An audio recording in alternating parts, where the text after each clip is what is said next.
नमस्कार दोस्तों। Audio insight पर आपका स्वागत है। क्या आपने कभी सोचा है कि आपकी जिंदगी के फैसले और आपकी सफलता का सबसे बड़ा राज क्या है? हर दिन हम कई काम करते हैं जिनमें से ज्यादातर हमें सोचने की जरूरत ही नहीं पड़ती। सुबह उठकर ब्रश करना, कॉफी बनाना, मोबाइल चेक करना, ये सब आदतों का हिस्सा बन चुके हैं।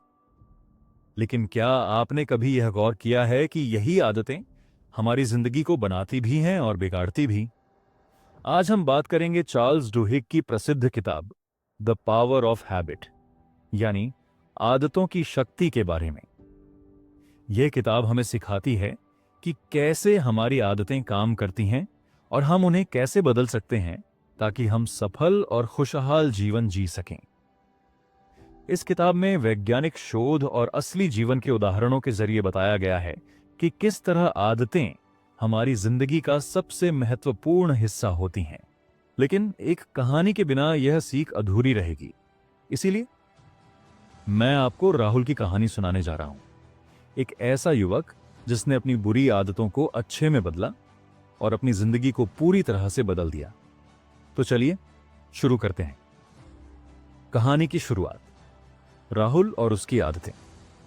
राहुल एक 28 साल का युवक था जो एक मल्टीनेशनल कंपनी में काम करता था। उसकी जिंदगी बहुत व्यस्त थी, लेकिन उसके अंदर एक समस्या थी। वह अपनी बुरी आदतों के कारण हमेशा परेशान रहता था। हर सुबह राहुल देर से उठता, जल्दी जल्दी तैयार होता और नाश्ता करने के बजाय बस एक कप चाय पीकर ऑफिस भागता। ऑफिस में भी वह बार बार सोशल मीडिया चेक करता और काम को टालता रहता। शाम होते ही वह दोस्तों के साथ बाहर खाने चला जाता, जंक फूड खाता और देर रात तक मोबाइल पर वीडियो देखता। राहुल जानता था कि यह सब उसकी सेहत और करियर के लिए सही नहीं था, लेकिन वह चाहकर भी इन आदतों को बदल नहीं पा रहा था। वह सोचता था कि यह बस उसकी पर्सनैलिटी का हिस्सा है और इसे बदला नहीं जा सकता। लेकिन एक दिन कुछ ऐसा हुआ जिसने उसकी जिंदगी पूरी तरह से बदल दी। वो दिन जिसने राहुल की सोच बदल दी।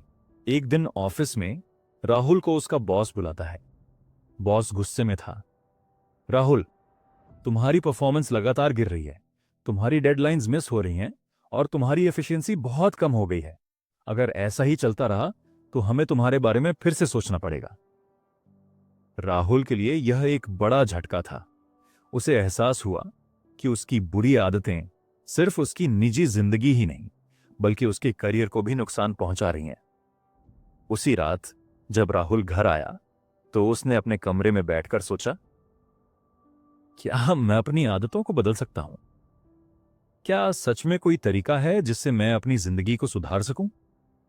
इसी खोज में उसने इंटरनेट पर how to change habits type किया और उसे चार्ल्स डुहिग की किताब द पावर ऑफ हैबिट के बारे में पता चला। उसने तुरंत इस किताब को ऑर्डर किया। जब किताब उसके हाथ में आई और उसने पढ़ना शुरू किया तो उसे एहसास हुआ कि आदतें सिर्फ एक बार बनाई जाती हैं और फिर वे खुद ब खुद हमारी जिंदगी का हिस्सा बन जाती हैं। लेकिन अच्छी खबर यह थी कि इन्हें बदला भी जा सकता है। आदतों का विज्ञान, क्यों बदलना इतना मुश्किल होता है? चार्ल्स डुहिग बताते हैं कि किसी भी आदत का एक पैटर्न होता है जिसे हैबिट लूप कहा जाता है। यह 3 हिस्सों में बटा होता है। ए, क्यू, वह संकेत जो आदत को शुरू करता है। 2, रूटीन, जो काम हम आदतन करते हैं। 3, रिवॉर्ड, उस आदत से मिलने वाला सुख या राहत। राहुल ने सोचा, अगर मैं इस पैटर्न को समझ लूं तो शायद अपनी बुरी आदतों को अच्छे में बदल सकता हूं। उसने अपनी सबसे बड़ी समस्या पहचानी, सुबह देर से उठना और नाश्ता छोड़ना। अब उसने अपनी आदत का विश्लेषण किया। ट्रिगर, रात को देर तक मोबाइल चलाना। रूटीन, देर रात सोना, सुबह देर से उठना। रिवॉर्ड, मनोरंजन और अलार्म को बार बार स्नूज करने से मिलने वाली राहत। राहुल ने तय किया कि वह इस आदत को बदलेगा। लेकिन कैसे? पहला बदलाव, एक नई आदत का निर्माण। राहुल ने एक प्रयोग करने का सोचा। उसने अपने मोबाइल को रात 10 बजे से पहले दूसरे कमरे में रख दिया और खुद को एक नियम बनाया। हर रात 10 बजे तक सो जाना है ताकि सुबह जल्दी उठ सकूं। शुरुआत में यह मुश्किल था, लेकिन उसने चार्ल्स डुहिग की एक तकनीक अपनाई। छोटे छोटे बदलाव करो, स्मॉल विंस। उसने एक छोटा सा नियम बनाया। अगर वह रात 10 बजे सो जाएगा तो वह खुद को एक अच्छा नाश्ता खाने का इनाम देगा। धीरे धीरे यह एक आदत में बदल गया। वह अब सुबह जल्दी उठता, समय पर नाश्ता करता और खुद को ज्यादा ऊर्जावान महसूस करता। यह पहला छोटा बदलाव था, लेकिन यह उसकी जिंदगी में बहुत बड़ा असर डालने वाला था। क्या राहुल अपनी बाकी बुरी आदतों को भी बदल पाएगा? राहुल को अब एहसास हुआ कि अगर वह एक आदत बदल सकता है तो बाकी भी बदल सकता है। उसने ऑफिस में अपना ध्यान भटकाने वाली आदतों को भी पहचाना और धीरे धीरे उन्हें भी सुधारने लगा। लेकिन यह आसान नहीं था। कई बार वह दोबारा अपनी पुरानी आदतों में लौट जाता, पर उसने हार नहीं मानी। आगे की कहानी में हम जानेंगे कि कैसे राहुल ने किताब द पावर ऑफ हैबिट से मिली सीख को अपनाकर अपनी जिंदगी पूरी तरह बदल दी। तो सुनते रहिए ऑडियो इनसाइट। दोस्तों, चैनल को सब्सक्राइब करना ना भूलें। राहुल ने अपनी पहली आदत बदल ली थी। वह अब सुबह जल्दी उठने और नाश्ता करने लगा था। लेकिन क्या यह काफी था? क्या वह अपनी बाकी बुरी आदतों को भी सुधार पाएगा? चार्ल्स डुहिग की किताब द पावर ऑफ हैबिट हमें बताती है कि किसी भी आदत को समझने और बदलने के लिए हमें 3 मुख्य बातों को ध्यान में रखना चाहिए। ओन्ड, हैबिट लूप को पहचानो, आदत कैसे बनती है। दूसरा, कीस्टोन हैबिट खोजो, कौन सी आदत बाकी जीवन को प्रभावित करती है। 3, इच्छा शक्ति को मजबूत करो, कैसे खुद पर नियंत्रण रखा जाए। राहुल की कहानी के जरिए हम इन सिद्धांतों को बेहतर समझ सकते हैं। 1, आदतों को बदलने का पहला कदम, हैबिट लूप को समझना। राहुल ने महसूस किया कि उसका सबसे बड़ा दुश्मन डिस्ट्रैक्शन यानी ध्यान भटकने की आदत थी। वह ऑफिस में बार बार सोशल मीडिया चेक करता, जिससे उसका काम रुक जाता और फिर उसे ओवरटाइम करना पड़ता। उसने चार्ल्स डुहिग के हैबिट लूप कॉन्सेप्ट को समझने की कोशिश की। ट्रिगर, जब भी वह थोड़ा सा बोर महसूस करता, वह फोन निकाल लेता। रूटीन, वह बिना सोचे समझे सोशल मीडिया स्क्रॉल करने लगता। रिवॉर्ड, उसे तुरंत मजा और आराम महसूस होता। अगर मैं इस इनाम को किसी और तरीके से हासिल कर लूं, तो क्या मैं अपनी आदत बदल सकता हूं? राहुल ने सोचा। नई रणनीति, बुरी आदत को अच्छे से बदलो। राहुल ने एक प्रयोग किया। जब भी उसे बोरियत महसूस होती, वह फोन निकालने के बजाय 5 मिनट के लिए खड़ा होकर स्ट्रेचिंग करने लगा या पानी पीने चला जाता। धीरे धीरे उसका दिमाग सीख गया कि बोरियत का समाधान फोन नहीं, बल्कि थोड़ी हलचल और तरोताजगी भी हो सकती है। यह उसके जीवन का दूसरा बड़ा बदलाव था। 2, कीस्टोन हैबिट, एक आदत जो सब कुछ बदल सकती है। चार्ल्स डुहिग कहते हैं कि इच्छा शक्ति, विल पावर, भी एक आदत की तरह होती है। इसे अभ्यास से मजबूत किया जा सकता है। राहुल को अभी भी एक बड़ी समस्या थी। वह काम को टालने की आदत से छुटकारा नहीं पा रहा था। राहुल का नया प्रयोग, 5 मिनट की रणनीति। राहुल ने सुना था कि अगर कोई काम भारी लगे तो उसे बस 5 मिनट के लिए शुरू करो।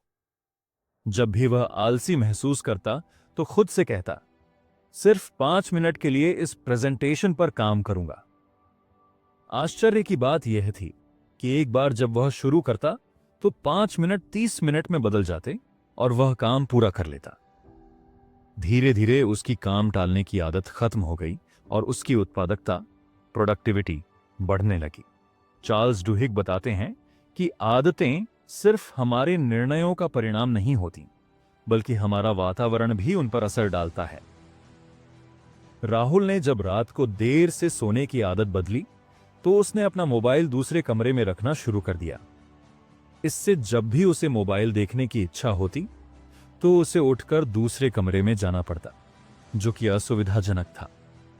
अगर आप अपनी कोई बुरी आदत बदलना चाहते हैं तो अपने वातावरण को ऐसा बनाइए कि बुरी आदत अपने आप मुश्किल हो जाए और अच्छी आदतें आसान हो जाएं। उदाहरण के लिए, अगर आप जंक फूड छोड़ना चाहते हैं तो घर में हेल्दी स्नैक्स रखें। अगर आप सुबह जल्दी उठना चाहते हैं तो अलार्म को कमरे के दूसरी तरफ रखें। अगर आप ज्यादा किताबें पढ़ना चाहते हैं तो मोबाइल से सोशल मीडिया ऐप्स हटा दें और किताबें पास में रखें। यही छोटी छोटी चीजें आपको अपने लक्ष्य तक पहुंचाने में मदद करेंगी। 3 अच्छी आदतों को जोड़ना, हैबिट स्टैकिंग। सबसे आसान तरीका है, कई बार जब हम कोई नई आदत अपनाने की कोशिश करते हैं तो हमें नहीं पता होता कि इसे अपने रोजमर्रा के जीवन में कैसे शामिल करें। चार्ल्स डुहिग एक आसान तरीका बताते हैं, हैबिट स्टैकिंग, आदतों को जोड़ना। मतलब किसी नई आदत को एक पुरानी आदत के साथ जोड़ देना। राहुल ने जब एक्सरसाइज करने की आदत डालनी शुरू की तो वह इसे अपनी सुबह की चाय पीने की आदत के साथ जोड़ने लगा। जैसे ही मैं चाय पीऊंगा, मैं 5 मिनट स्ट्रेचिंग करूंगा। धीरे धीरे यह एक रूटीन बन गई। आप भी यह कर सकते हैं। ब्रश करने के बाद 2 मिनट ध्यान करूंगा। नाश्ते के बाद 5 पेज किताब पढ़ूंगा। रात को सोने से पहले कल की योजना बनाऊंगा। इससे नई आदतें ज्यादा आसानी से जीवन का हिस्सा बन जाती हैं।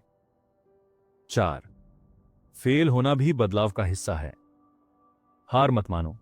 अगर आप 1-2 बार आदत बदलने में असफल हो जाते हैं तो इसका मतलब यह नहीं कि आप कभी सफल नहीं हो सकते। राहुल ने भी कई बार अपनी पुरानी आदतों में वापसी की।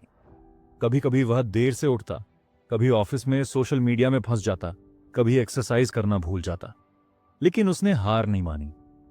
चार्ल्स डुहिग बताते हैं कि जब हम नई आदतें अपनाने की कोशिश करते हैं तो हमारा दिमाग पुरानी आदतों की ओर वापस जाने की कोशिश करता है। लेकिन इसका मतलब यह नहीं कि आप कमजोर हैं। यह सिर्फ एक संकेत है कि आपको और मेहनत करनी है। अगर आप किसी आदत को अपनाने में असफल होते हैं तो खुद को दोष मत दीजिए, बस फिर से कोशिश कीजिए। 5वीं आदतें ही आपका भविष्य तय करेंगी। हम वही बनते हैं जो हम बार बार करते हैं। अगर आपकी आदतें अच्छी हैं तो आपका भविष्य भी अच्छा होगा। अगर आपकी आदतें बुरी हैं तो आपको मुश्किलों का सामना करना पड़ेगा। राहुल की जिंदगी सिर्फ इसलिए बदली क्योंकि उसने अपनी छोटी छोटी आदतों को सुधारने का फैसला किया। आपके पास भी यह शक्ति है। आज से आप खुद से यह सवाल पूछिए, मेरी कौन सी आदतें मेरी सफलता की राह में रुकावट डाल रही हैं? मैं कौन सी एक आदत को बदल सकता हूं जो मेरी जिंदगी में बड़ा बदलाव ला सकती है? मैं कब से यह बदलाव शुरू कर सकता हूं? राहुल की आखिरी सीख, बदलाव कभी भी संभव है। आज जब राहुल अपनी पुरानी जिंदगी को देखता है तो उसे यकीन नहीं होता कि वह कभी इतना आलसी, अनफोकस्ड और अनहेल्दी था। अब वह सुबह जल्दी उठता है, एक्सरसाइज करता है, अपने काम पर ध्यान देता है और स्वस्थ जीवन शैली अपनाता है।